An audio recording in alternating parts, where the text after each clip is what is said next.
ఈరోజు అయితే వెరైటీగా అయితే చికెన్ చేసేసుకున్నామండి. ఫస్ట్ ఆయిల్ వేసిన తర్వాత గోంగూర వేసేసుకోవాలి. గోంగూర కొంచెం కలుపుకున్న తర్వాత కొంచెం పచ్చిమిర్చి వేసుకోవాలి. రెండు కలిపిన తర్వాత కొంచెం పక్కకు తీసేసుకొని అదే ఆయిల్లో కొంచెం యాడ్ చేసుకొని ఆనియన్ వేసుకోవాలి. ఆనియన్ కొంచెం కలిపిన తర్వాత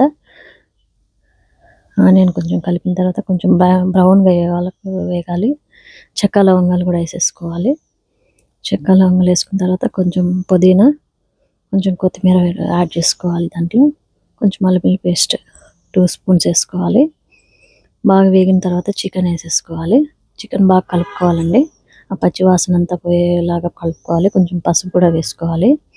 పసుపు వేసుకుంటే కొంచెం పచ్చి వాసన పోతుంది, కలర్ కూడా బాగుంటుంది. పచ్చి వాసన పోతుంది. బాగా కలుపుకోవాలి. కలుపుకున్న తర్వాత కొంచెం రాళ్ళు ఉప్పు వేసుకోవాలి. మూత పెట్టేసుకుంటే ఆ వాటర్ అంతా బాగా మగ్గుతాయి కదా, చికెన్ అయితే సాఫ్ట్గా అవుతుంది. ఆ తర్వాత కొంచెం టమాటా వేసుకోవాలి. టమాటా, ధనియా పొడి 1 స్పూన్ వేసుకోవాలి. చిల్లీ పౌడర్ 2 స్పూన్స్ వేసుకోవాలి. కొంచెం గరం మసాలా యాడ్ చేసుకోవాలి. బాగా కలుపుకోవాలండి. మసాలా అంతా దానికి చికెన్ బట్టి ముక్క బాగా సాఫ్ట్గా ఉడుకుతుంది.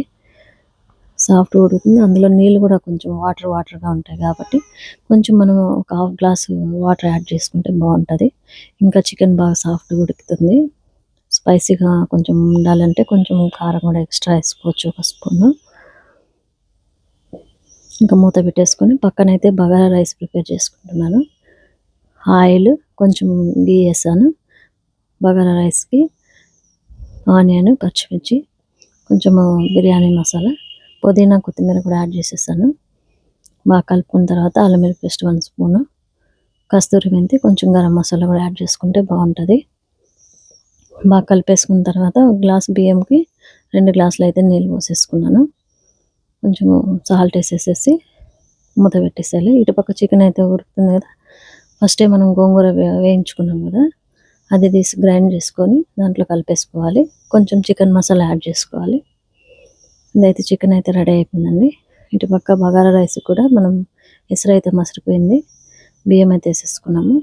ఇటుపక్క పెరుగు పచ్చడి, ఆనియన్, క్యారెట్, పుదీనా, కొత్తిమీర, కొంచెం సాల్ట్ కలుపుకుంటే బాగుంటుంది. పచ్చిమిర్చి కూడా వేసుకొని కొంచెం కలర్ఫుల్గా ఉంటుంది. కొంచెం క్యారెట్ వేసుకుంటే కొంచెం హెల్తీ కూడా.